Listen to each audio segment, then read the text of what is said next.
Hello, I'm Hal Colston, Director of the Partnership for Change. Welcome to Live at 525. Since 2011, the communities of Winooski and Burlington have been engaged in a conversation about how best to remodel our educational system for the needs and demands of 21st century life. Our goals are clear: to shape a hopeful and prosperous future for our two communities, and to ensure that all young people in Winooski and Burlington have the knowledge, skills, and habits they need to thrive in a global, complex society. Today, our 21st century economy requires that every young person master a broad set of higher level skills and abilities that were previously expected of just a few. For example, the ability to write and speak well, to analyze information, to master technology, to work with diverse groups of people, and to solve problems as part of a team.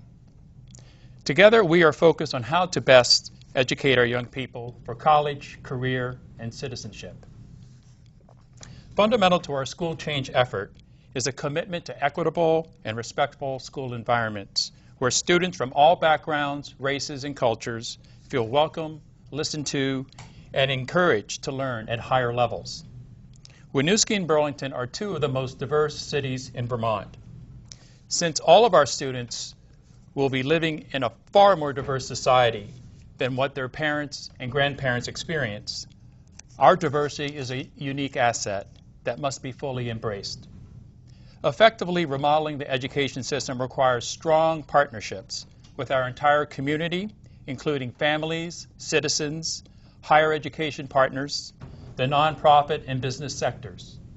So the Partnership for Change has been created by the Winooski and Burlington School Districts and funded by the Nellie Mae Education Foundation with a charge to build these connections, as well as to ensure best use of grant funding and sustainability of the work over time. A research and innovation arm of the two districts, the partnership serves as a bridge between the two school districts and their local communities, an incubator of ideas, a communicator and a disseminator of best practices, a convener of school and community-based conversations, and a strategic advisor and facilitator. So with me on this show is two volunteers from Parents and Youth for Change, which is our lead community partner in the work that we do in the community. So I want to welcome Duncan Sheffel and Krista White. Thanks for being here. So Duncan, I want to start off with you, and if you could just explain to us what is Parents and Youth for Change and what is its purpose? Well, Parents and Youth for Change is a group dedicated to improving the education for all. Its purpose is to take older, more outdated forms of education and change them or improve them to a more functional form, essentially changing the more Victorian-style schooling that we have now to something that's more modern, something with more versatility and more adaptability. So I understand Parents and Youth for Change, which is actually a program of Voices for Vermont Children, uses an organizing model. Can you say anything more about that? Well, the organizing model we use is based off being able to present the information we have in the best manner possible. Taking what we've learned through our research, our interviews with teachers, students, and various community members, and presenting it in the best format and presentation style possible to the community that we have. Showing what we found out about their opinions of the education system that they live in to the broader community of the city we live in. So it sounds like you identify an issue and then you do research and then maybe pull together that information and come up with recommendations? Sort of. What we actually do is we do the research, gather the information, and then we present in a sort of a public action. Essentially bringing together as many many members of the community that we live in as we can in order to show them what we think would be the best step forward. I see. Is there an example of an issue that was brought forward to the community? Actually, just last March, just this passing March, we presented on advisory programs, which has been instated by law in the state of Vermont by, I believe, 2016. We presented our information on that. we presented some community members' opinions and personal experience with either the good parts of the schooling that they've had, or the lacking parts or experience that they've had with the schooling system. And we presented the research, the opinions, and that's about it. And how long does something like that take from start to finish? I'd want to say about 6 months in total preparation. I see. So did you go out and see other sites or communities, or? We did, actually. The Parents and Youth for Change took a trip to a school in New Hampshire. We looked at their advisory program and talked with them, and we interviewed with them about it and what their experience was with it. And it helped bring together normally separate groups of students together to be able to view each other in a more neutral light, and share their education experience together. That sounds great. So, Krista, what has Parents and Youth for Change meant for you? Well, it's given me a voice. I have 3 children that had come through the Burlington school system, all of which are out of school now, and I now have an 11-year-old son that just started middle school, and there certainly were a number of challenges for my older children, and I'm hoping to improve the schools before he reaches high school at this point.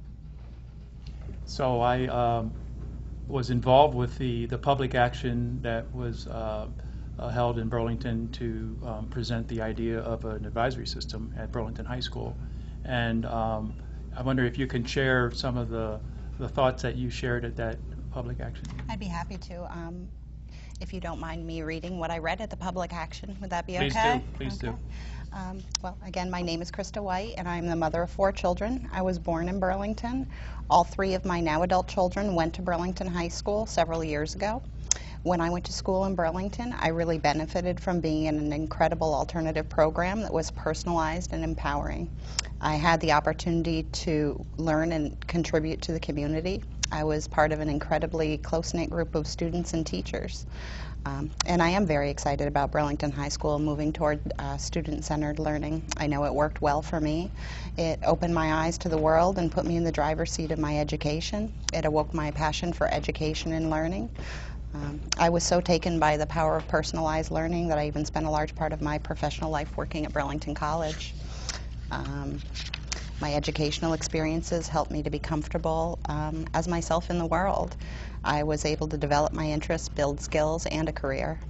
I wish that I could say that my children had the same educational experiences. The environment did not provide them with the supports that they needed to be successful at Burlington High School. There was no point person for them or I to connect with. And I really felt alone in trying to navigate the system and get them the education that they deserved. My eldest son, Nick, didn't make it through high school. He didn't feel connected.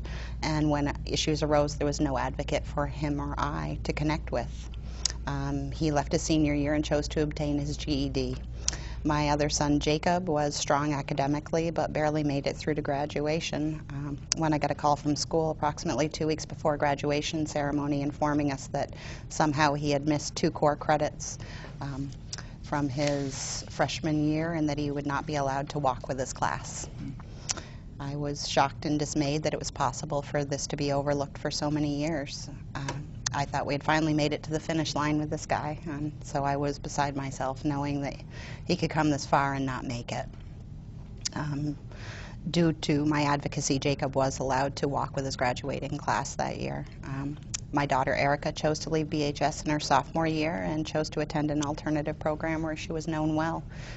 And with the individual attention she received in the alternative program, she was able to apply her strengths in a supportive community environment. I got involved with Parents for Change because I want my youngest son, Hunter, to have a very different experience. Hunter will be going to middle school in the fall. He's now started middle school. And I know firsthand the power of personalized learning and personal relationships. And I believe that an advisory program will ensure that when my son Hunter reaches high school, he will be supported in getting the most out of his high school experience. And that I have a partner. And for me personally, the stakes feel very high. This is my last chance to see one of my children succeed in high school. And for Hunter and so many of our youth, it is their only chance. Thanks for sharing that. And for you, Duncan, why did you get involved with Parents and Youth for Change? I got involved because I found my education biased and lacking. Biased because it's, as I stated before, outdated. It's not what we should have now. And lacking because I wasn't able to explore the topics I had as interest in at the times in much depth as I wanted to. I got involved because I don't want to have another student like myself have to experience something like that, have to be forced to take a class that they have no interest in and they have no real connection to. To be able to take classes related to or connected with the class that they're taking, to be able to relate their favorite or preferred interests to that. The best example that I can come up with for me is 10th grade year. I was taking an English class that I wasn't interested in it. At the time, I was having some personal issues at home, and the only thing that I really found comfort in was science. Was my chemistry class with my teacher. To be able to find a relation to be able to help a student find a relation between something that they liked, for me, chemistry at the time, and something that they are not very fond of, would be something that I would like to see happen. So, Amy Mellencamp, the principal of Burlington High School, and myself were present at the public action when you presented your findings about the need for a meaningful and effective advisory program. And we both committed our organizations to see that happens.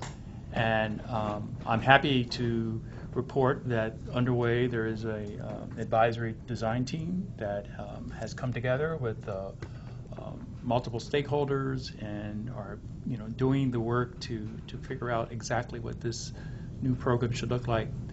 But if you could tell me about your process for how did you arrive at an advisory system was what we really needed.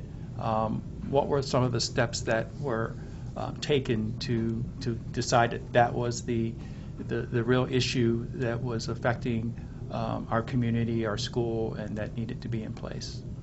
I think originally we got together as a group, and there were a lot of issues that we put on the table, and collectively we kind of went down the line and decided what felt would be most important to all of us, and that we thought we could get done in a reasonable amount of time.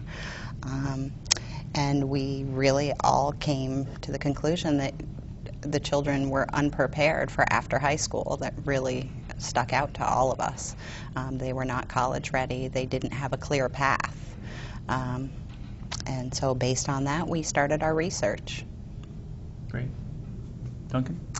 Well, the way I found out that the school BHS needed an advisory program was through personal experience. For my first 2 years of high school, I never really had any set direction that I wanted to pursue, and I didn't have anybody that was particularly inviting to me, anything that I found particularly exciting. It was through personal experience, through just simply growing up, really, that I found that it would be best if someone else helped a student who wasn't able to really direct themselves as well. Find a set path, find something that they're interested in, and pursue that with as much vigor as they can. Well, as you were saying that, I was reminded of a phrase that I've heard from Dr. James Comer of Yale. He's a professor of child psychiatry, and he has said that no significant learning can occur without a significant relationship. So it's really all about relationships, and Absolutely. Education is really a relational experience. So if you have a meaningful relationship with an adult, your chances of success are much, much higher, and you have someone who believes in you and is going to hold you accountable and be a support. So I'm really grateful that you and your team pursued this, and I think it's going to be an important part of our work of the partnership as we go forward and continue to remodel the education system into a student-centered, learning system. So really grateful for all the good work that you've done. Thank you. So in your view, what else do you think needs to happen to improve our education system? Well, in my view, it's transparency within administration. being able to understand what they're doing to improve the school life, what processes are being done to select new teachers, who the candidates for the principal are, so that we can be able to understand who we're going to be working with. It's part of our education. The option to explore topics in depth with as much freedom as you want, to build projects on whatever you want and with as much flexibility as possible. I mean, we can't have total flexibility, otherwise we could just run in chaos, but to be able to take, say, a science project that needs to be done on, I don't know, the molecular relationship between carbon and hydrogen, and to be able to build maybe do a drawing of that with an explanation behind it, or build a model, or maybe do a presentation about the discovery of the carbon and hydrogen atom and how that related to the field of science. Other than that, I would personally say that just giving a student the option to explore their possibilities without being pushed in a set direction. Well, it's interesting that you mentioned flexibility. Our legislature has taken the lead, and through Act 77, flexible pathways is clearly a way for students to be able to explore different ways of learning and demonstrating that they're proficient or they have mastered some of the core subjects that are traditionally taken in school. So I think you make a good point about flexibility. So how does it feel to be involved with an organization like Parents and Youth for Change, and knowing that you're making a difference in the community? It feels good. It feels it's a feeling of elation and happiness to be able to take what I understand of the world and help and apply it to a situation to improve it. To take what I understand of my personal education, what I've gotten out of it, and what I've learned from it, beyond what I was taught, and show it in a better format, to be able to take the mistakes that I saw happen and improve them, and take the better parts of it and improve those to bring them to a more central part of the education itself. And how about you, Krista? What's it been like for you to be involved and how to make a difference? Well, it feels good to have a voice and feel like I can make a difference. It's a really good feeling. And the friendships and relationships that I've formed with the other members of the Parents and Youth for Change are incredible. And I'm very grateful to have the experience and know that this group was out there and that I have been a part of it. And what kind of commitment of time does something like this require? How much? Initially, we started meeting once a week for approximately, I want to say, 2 hours. And we did that for the first couple of months, and then we went to every other week for the last several months. It's a commitment, but it's a commitment worthwhile.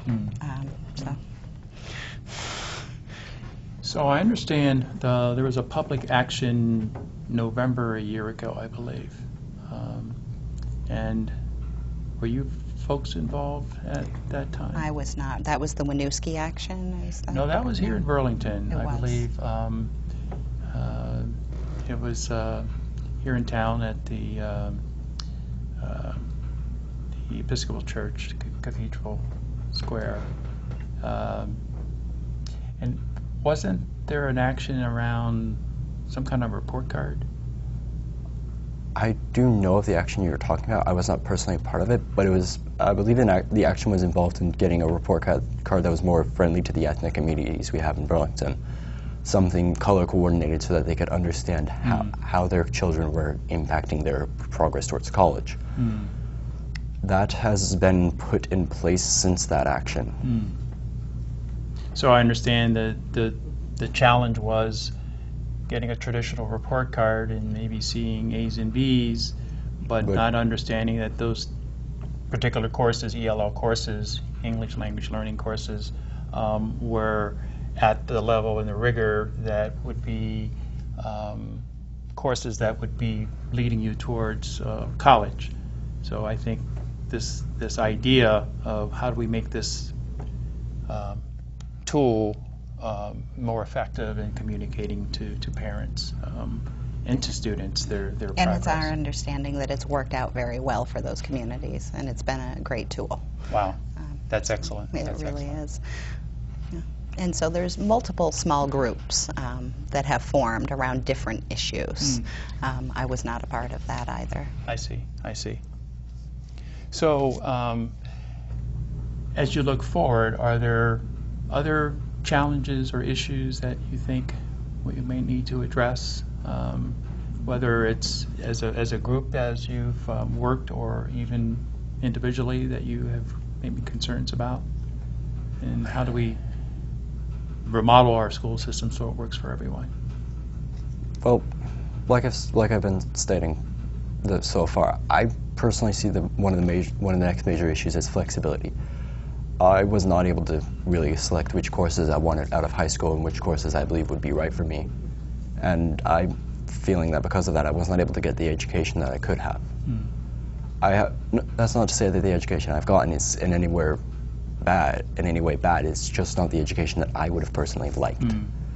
Something with maybe a bit less ambiguity over which teacher I'm going to be assigned, to be able to understand who I'm going to be with, right, and how long my courses are going to be. Well, it sounds like part of the Act 77 legislation calls for personalized learning plans to be in place, and that might be something that you're could benefit from, where you have the ability to state your learning goals and have a plan that's really an active plan that changes as you go forward, to help shape the kind of education you want, and have those goals that you can attain and demonstrate that you have mastered parts of your education. So as I understand it, that's going to be in place next fall for grades 7 and 9, and that's mandated for across Vermont. So that time is coming. So that sounds great.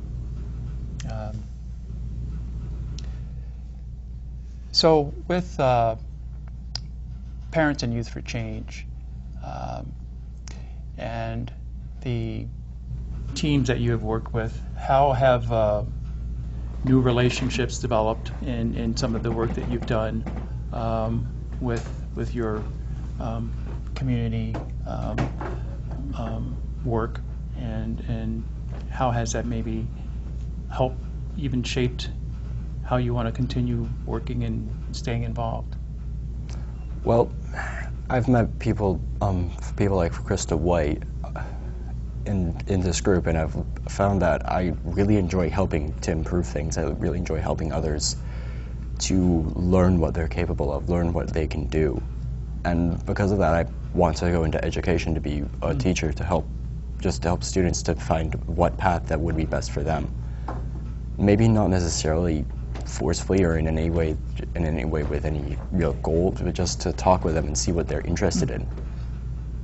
That sounds exciting. How about you, Krista? Any benefits like that that's come out of this experience? There's been lots of benefits. I cherish all of the relationships that I've made with all of the members of the Parents and Youth for Change. Also meeting with the Burlington School Board. We met with them, I believe it was about 2 weeks ago. Another good experience, and another step of just putting yourself out there and showing people who we are, and hoping to continue to grow on those relationships as well, and looking forward to staying involved. Definitely want to see the kids in our schools have a voice in their education, and have a meaningful relationship with somebody in their school. It's very important to me. So has this effort grown since you've been involved? Have more people become involved with the work that you're doing? In our group, we've definitely seen ebbs and flows. It's not always the same consistent group. We certainly have a core group of members. And like I said, it's not just our group. There are multiple groups. There are groups from Winooski as well as I think there's another Burlington group meeting now. I'm not exactly sure what their issues may be that they're looking at. And where do you meet, and when do you meet? We've been meeting primarily at the VNA Day Room, and we meet on Monday evenings, typically every other Monday. And what time would you get? 6 o'clock? We get there at between 5 and 5:30, and we Okay. meet until approximately 7 p.m. Yeah. So if someone wants to get involved, they could Come on down. come on down. That sounds We great. would welcome you. That sounds great. So you've done this work around advisory programs. What would be an ideal product? As I mentioned, there's a multi-stakeholder group now that's trying to design and develop. But in your view, what would be really important for having an effective advisory program?